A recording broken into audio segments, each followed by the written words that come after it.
dapat mengajarkan mampu saat kita kembali ke hidupnya kita mengaku dalam keadaan ini kami selawat kita hadirkan waspada panutan kita Nabi Agung banyak memberikan surga turunan kita.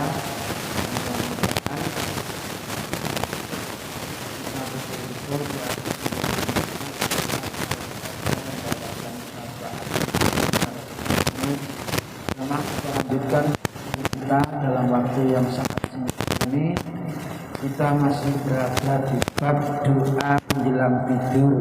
Jadi masih doa, tapi ini doa menjelang tidur. Ini kemarin saya ingin ulangi supaya lebih mantap. Ini yang dirahmati Allah sekarang hadis yang keempat.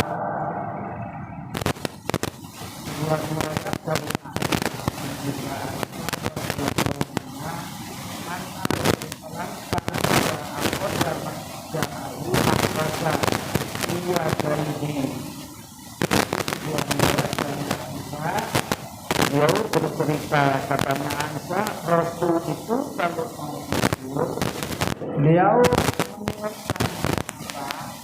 tangannya telapak tangannya dikumpulkan dulu, kemudian dikumpulkan dulu. Kemudian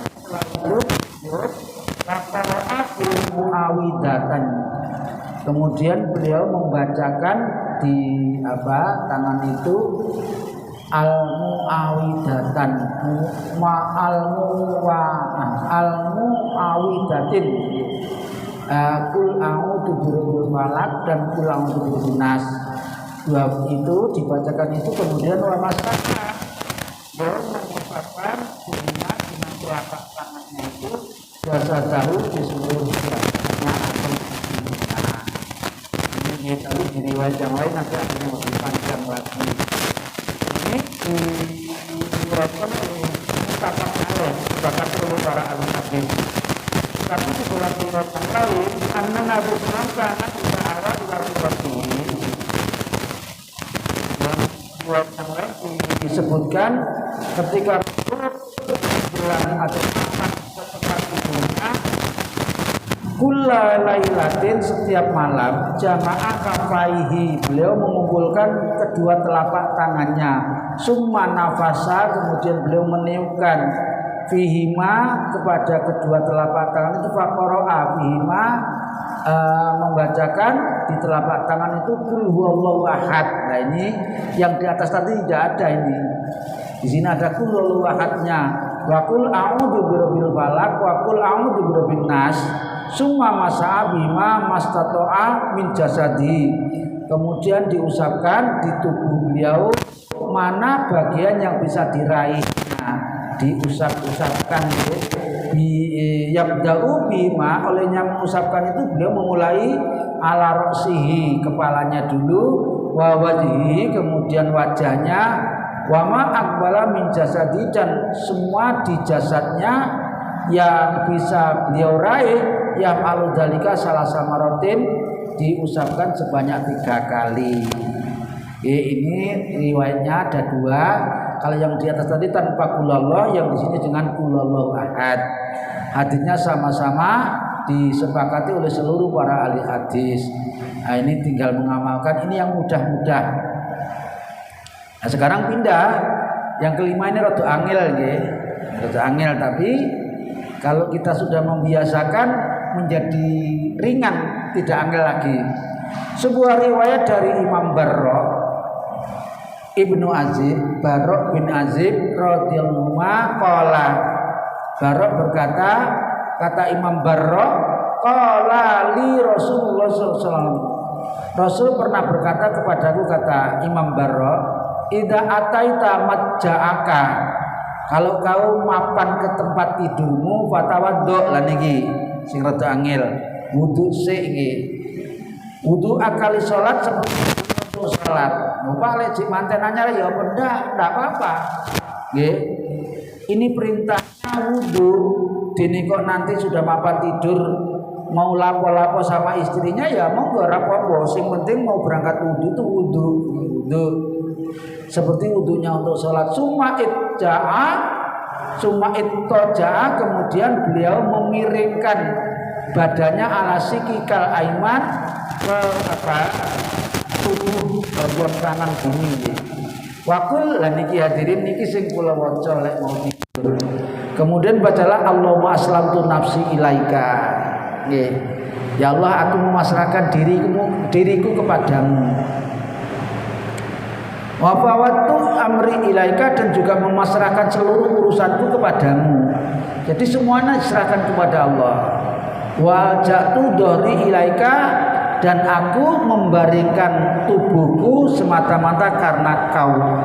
Rohbatan wa rohbatan ilaika, baik dengan secara senang maupun secara terpaksa. La malja'a wa la manja minka ilaika, tidak ada tempat menyelamatkan diri dari murka Allah melainkan hanya kepadamu. Amantu bi kitabika, aku beriman kepada kitabmu, alladzi anzalta, yang kau turunkan, wa nabiyaka, dan aku juga beriman kepada nabimu, alladzi arsalta, yang kau utus. Sampai sini ya doanya nggih.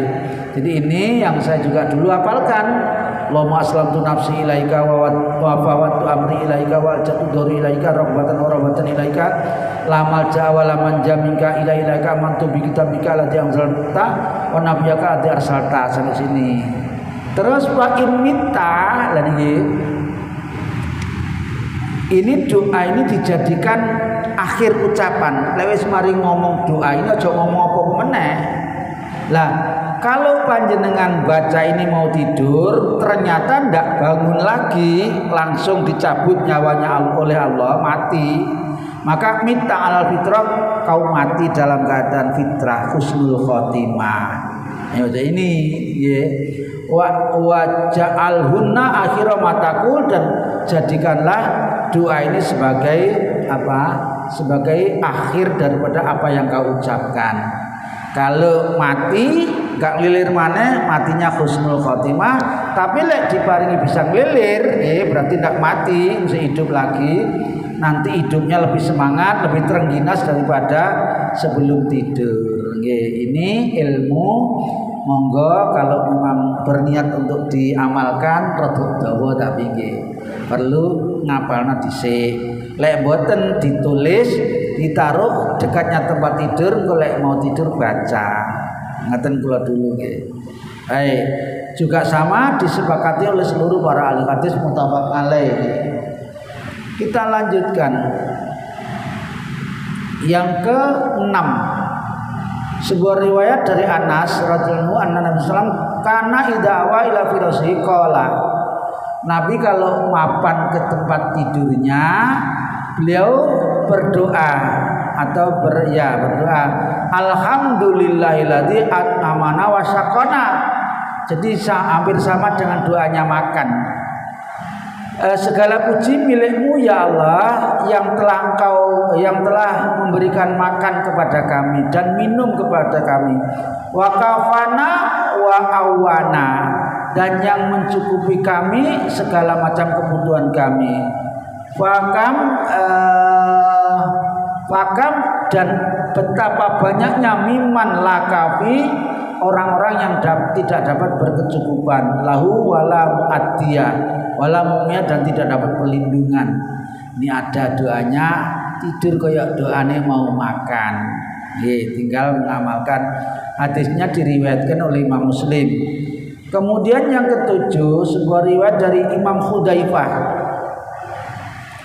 radhiyallahu anhu, anna Rasulullah kana idza arada ayyar kuda, kalau Nabi mengendaki untuk istirahat tidur, wa doa yadahu al-yumna tahta khadaihi. Beliau kalau mau tidur gak seperti awak dhewe nggih.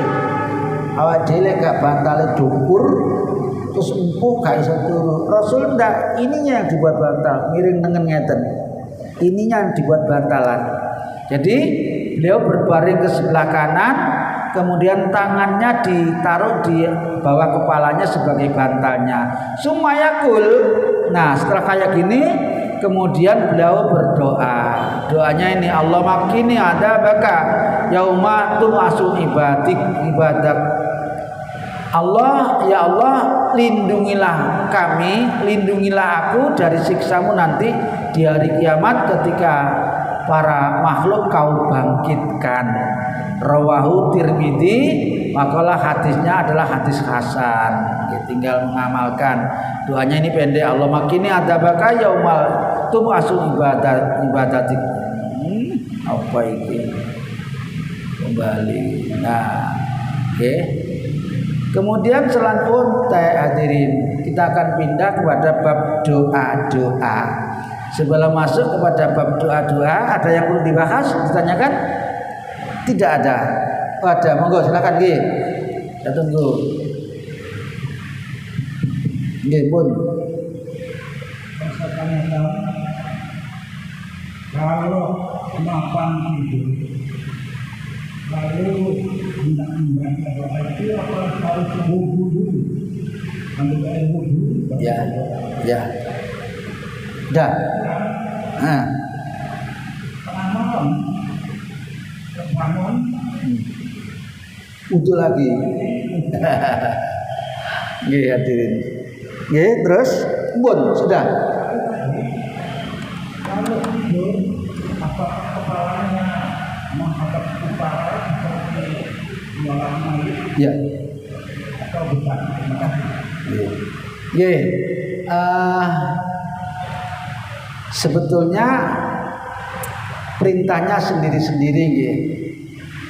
Wudu perintah tersendiri, doa juga perintah tersendiri. Tapi kalau dilakukan kedua-duanya lebih bagus. Misalnya tidak bisa wudu tapi doa tok, sudah boleh, sudah bagus, rapopo. Tapi masih ada kurangnya, yaitu wudu. Kenapa?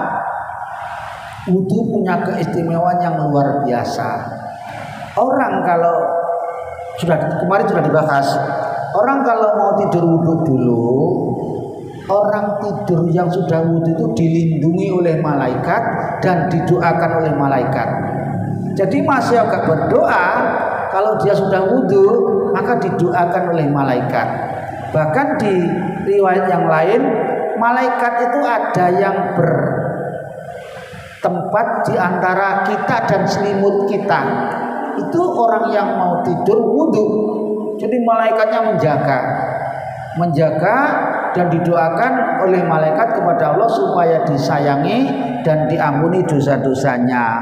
Itu kalau misalnya wudu toh. Tapi dengan doa berarti dia dapat doa malaikat, juga dapat dari doanya sendiri.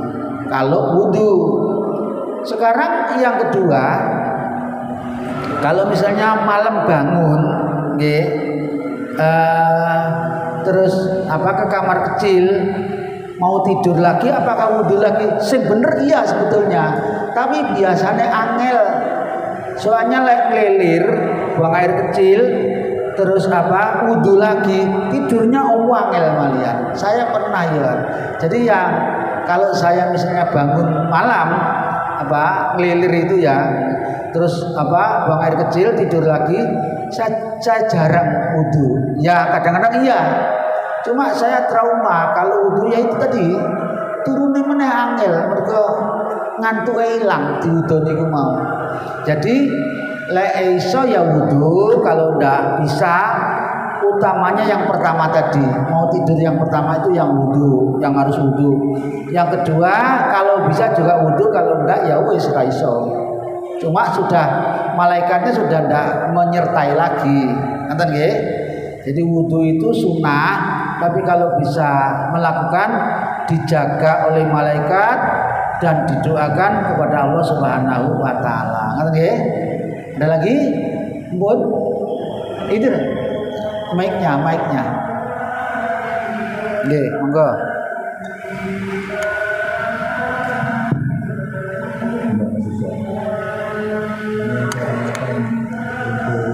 Ketika berbahagia dan tidur, ada risiko Allah tentang bisa. Sebentar. Saya kurang jelas, agak jauh sedikit. Kalau mau tidur itu ketika berpakaian apakah harus tutup aurat? Karena kita kalau tidur kan pakai celana pendek, atau kan itu kan auratnya nggak tutup, atau memang kita kalau tidur harus aurat tertutup atau bebas? Iya. Kita tidur, betul. Sebetulnya kalau kita sendiri atau paling dengan istri itu aurat terbuka pun tidak apa-apa, tetapi juga diperintahkan oleh Nabi sebaiknya sekalipun sendiri atau kita sama istri, sekalipun dalam waktu tidur, upayakan ketika mau tidur itu ditutup auratnya. Bahkan ada keterangan Rasul memerintahkan, cuma angel ketika suami berhubungan dengan istri, kumpulnya suami istri itu sebaiknya tidak dibuka auratnya, pakai pakaian. Kenapa?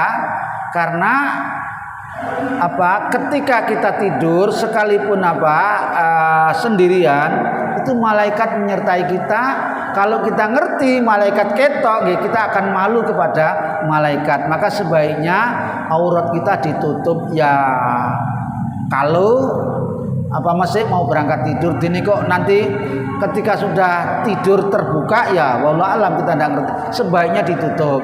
Karena ketika hubungan suami istri saja tidak dibenarkan untuk telanjang sing apik juga berpakaian. Ngeten nggih? Wallahu a'lam bishawab. Enten malih, Ibu? Ndak. Sampun. Kita lanjut kalau begitu kepada bab berikutnya, bab ad-da'awat. Nggih. Ad-da'awat itu jamak dari kata ad-du'a ini. Ad-du'a. Ad-du'a itu doa, satu doa. Tapi kalau ad-da'awat ini doa-doa. Jadi ini menerangkan tentang doa-doa berbagai macam hal. Baik, babnya bab ke-250. Kita lanjut. Nah, seperti di bab-bab yang lain, ketika kita akan masuk bab diawali dengan ayat-ayat Al-Qur'an. Di antaranya ini terdapat di dalam surat Al-Ghafir ayat 60 dan nanti Al-A'raf ayat 55. Di dalam surat Al-Ghafir Allah berfirman, wa qala rabbukum ud'uni astajib lakum. Allah berfirman, ud'uni astajib lakum, berdoalah kamu sekalian, aku pasti akan mengabulkannya. Itu di surat Ghafir. Sekarang yang di surat Al-A'raf Allah berfirman, ud'u rabbakum tadarruan wa khufyah. Berdoalah kamu sekalian kepada Tuhanmu, tadarru itu dengan merendahkan hati, wa khufyah dan dalam perasaan takut, takut kepada Allah Ta'ala. Innahu, sesungguhnya Allah itu la yuhibbul muqtadin, tidak suka kepada orang yang melampaui batas. Jadi sekalipun kita itu kumpul dengan orang banyak atau sendirian, doa jangan keras-keras, karena Allah itu Maha mendengar, Allah tidak tuli, dan Allah ngerti apa yang di dalam hati kita. Doa itu sekalipun tidak kita ucapkan, di dalam hati saja Allah sudah ngerti. Karena itu hadirin, sedekat-dekatnya manusia termasuk kita itu dengan Allah Ta'ala adalah waktu kita sujud. Karena itu pesannya Nabi, perbanyaklah doa ketika kamu sujud.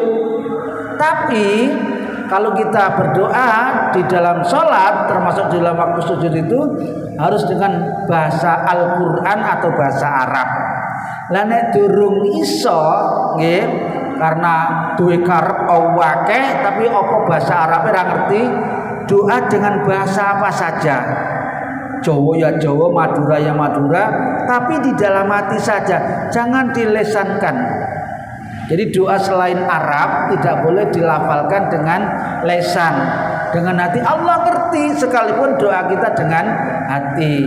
Oleh karena itu, kalau kita bisa membahasakan dengan lesan, jangan keras-keras, tapi tadarruk, merendahkan hati. Ini yang terdapat di dalam surat Al-A'raf ayat 55. Malah yang kedua, yang ketiga di dalam surah Al-Baqarah 186 ini sering kita baca kalau Ramadan itu. Allah berfirman, wa idza sa'alaka ibadi anni fa inni qarib. Muhammad, kalau hambaku tanya kepadamu anni tentang aku, kata Allah. Jadi Allah berfirman kepada Rasulullah, kata Allah, wahai Muhammad, kalau ada hamba-hambaku yang tanya kepadamu tentang aku, fa inni qarib, aku tuh amat sangat dekat. Jadi kalau kita di luar sholat gini saja nggih, Allah itu lebih dekat daripada urat nadi kita. Kalau kita waktu sujud di dalam sholat lebih dekat lagi. Katanya Allah selanjutnya, ujibu da'watad da'in, aku pasti mengabulkan doa-doanya orang yang berdoa. Idza da'ani, ketika dia memohon. Cuma hadirin, kita tidak boleh buruk sangka sama Allah Ta'ala. Ada yang sudah berdoa merasa banyak, sudah lama oleh doa, tapi dia merasa belum terkabul. Nah ini sing akeh ngoten niku hadirin. Itu memang bagian daripada ujian Allah Ta'ala. Sebetulnya Allah mengatakan, aku pasti mengabulkan, kata Allah, pasti aku mengabulkan. Itu terkabulnya doa itu tidak semata-mata mesti seperti apa yang kita minta. Ada 3 bahkan 4 cara Allah mengabulkan. Yang pertama, cuma kadang-kadang jarang ya, doanya langsung diwujudkan. Misalnya minta selamat, minta sembuh dari penyakit, minta rezeki, biasanya ada yang langsung diwujudkan. Tapi ada yang ditunda, tidak dikabulkan sekarang, mungkin nanti, bahkan nanti di hari akhirat. Ada yang kedua, doa yang kayak gitu. Dan yang ketiga, doa itu pasti dikabulkan tapi bentuknya lain. Kita tidak diberi seperti apa yang kita minta, tapi Allah kompensasi.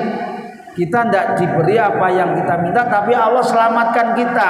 Mestinya kita kena bencana, kena wabah, kena penyakit karena berdoa, maka doanya tidak diwujudkan dalam bentuk seperti yang diminta, tapi Allah selamatkan orang yang berdoa itu dari bencana tadi itu. Oleh karena itu, jangan merasa doanya tidak dikabulkan oleh Allah Ta'ala.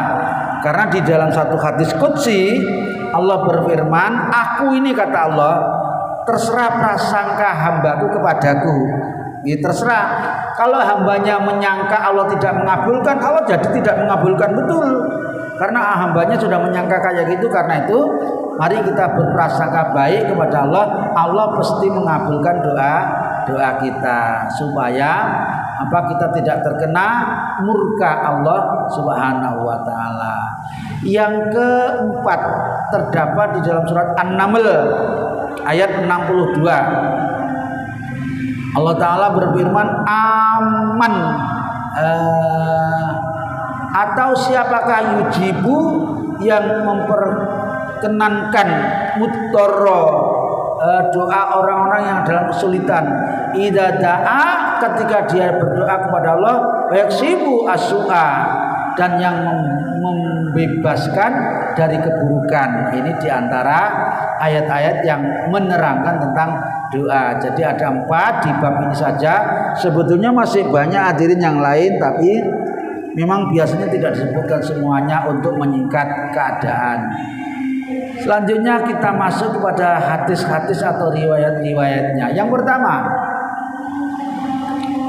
sebuah riwayat dari An-Nu'man, Imam Nu'man bin Bashir. Nu'man bin Bashir radhiyallahu anhu an Nabi sallallahu alaihi wasallam, Nabi bersabda, katanya Nabi, ad-du'a wal ibadah. Jadi hadirin, orang berdoa itu untungnya nggih, sekalipun dia belum merasakan hasil daripada doanya itu sudah ibadah nggih. Jadi mendapatkan pahala sudah.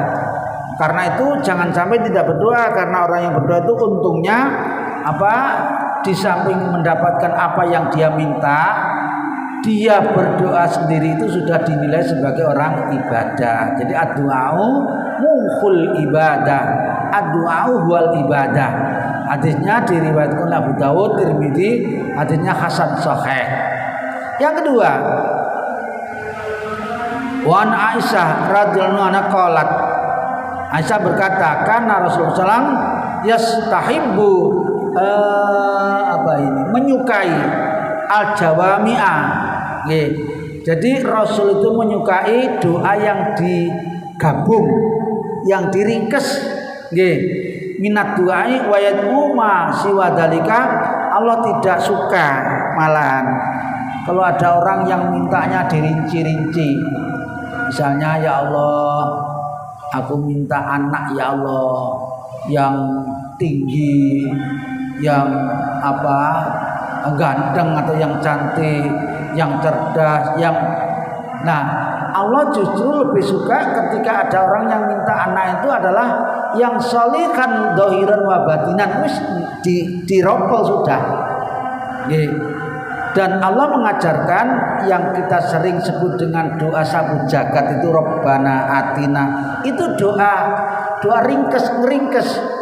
Jadi Allah tidak menyebutkan mengajarkan doa untuk merinci-rinci. Ya Allah, aku minta rumah, ya Allah, aku minta uang yang banyak, ya Allah, aku minta mobil, minta sawah. Enggak.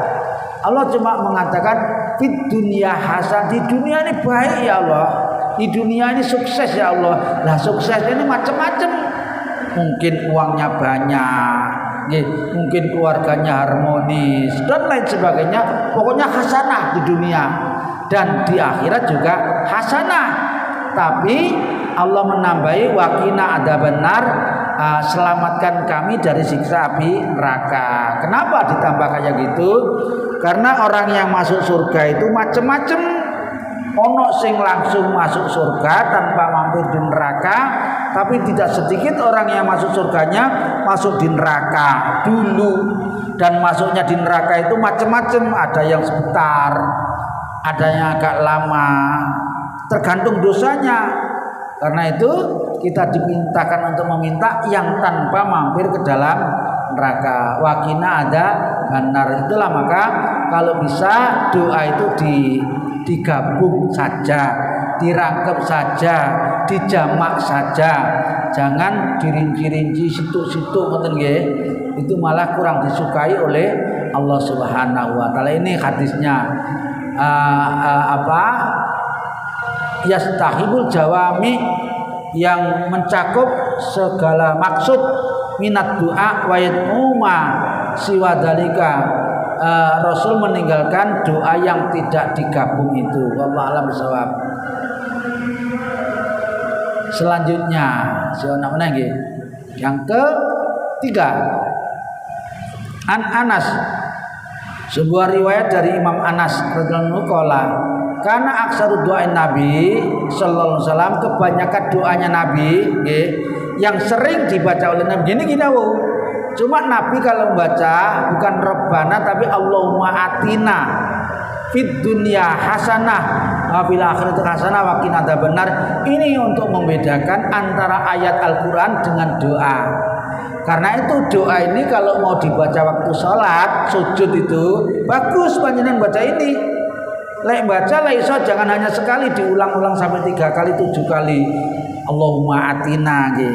Kalau Rabbana atina ya tidak apa-apa sih sebetulnya, tapi itu Al-Qur'an.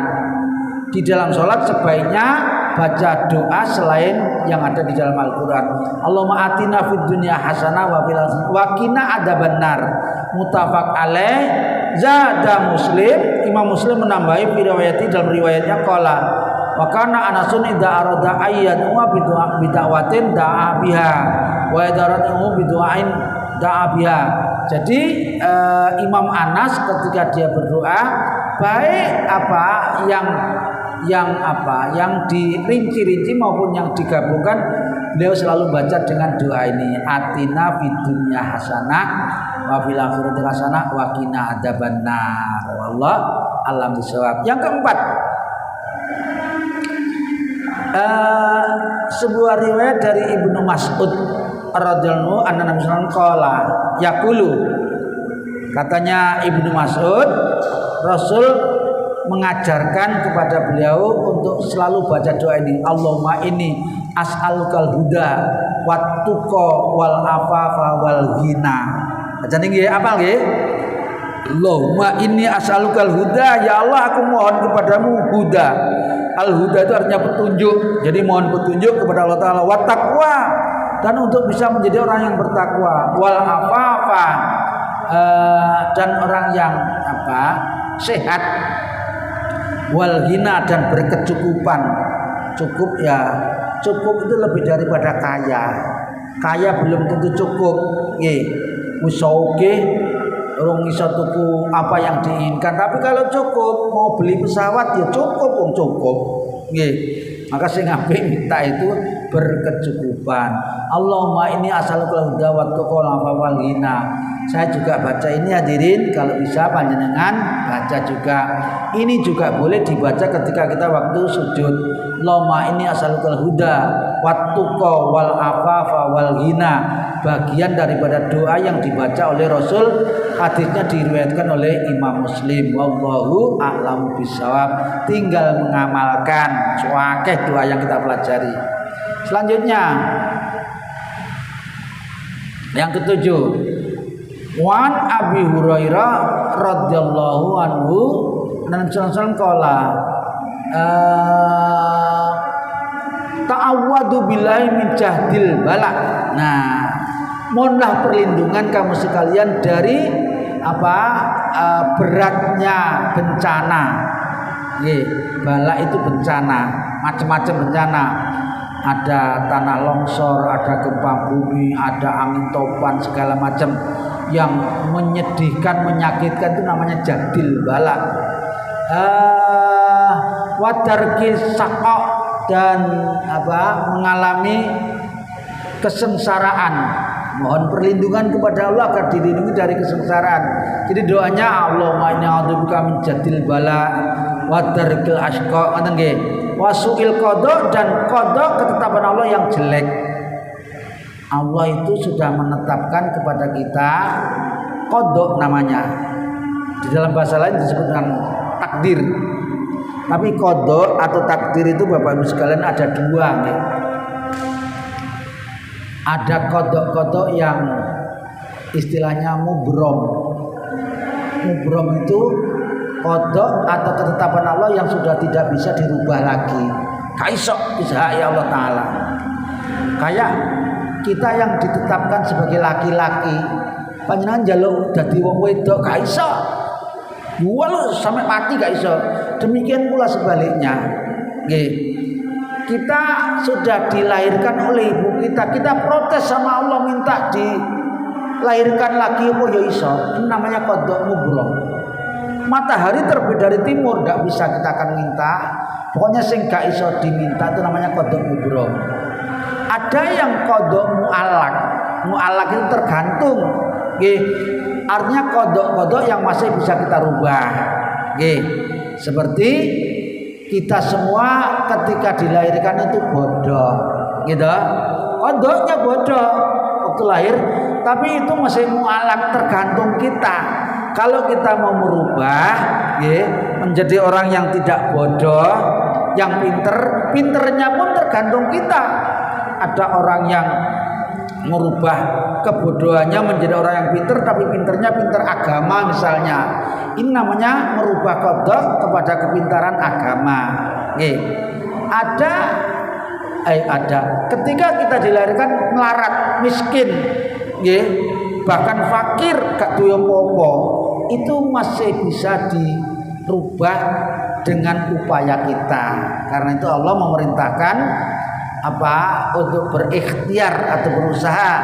Karena Allah mengatakan, katanya Allah Ta'ala, innallaha la yughayyiru ma biqaumin hatta yughayyiru ma bi anfusihim. Allah tidak akan merubah nasib kita kalau kita sendiri tidak mau merubahnya. Jadi Allah akan merubah.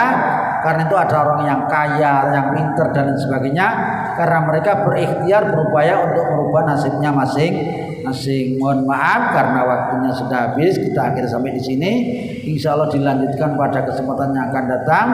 Mudah-mudahan ngaji yang singkat ini dibarengi dengan hidayah Allah Subhanahu wa taala menjadi sababnya nanti kita kembali ke hadiratnya mati dalam keadaan husnul khotimah. Subhanakallahumma wa bihamdika asyhadu an la ilaha illa anta astaghfiruka wa atubu ilaik. Wal aqu minkum wassalamualaikum warahmatullahi wabarakatuh.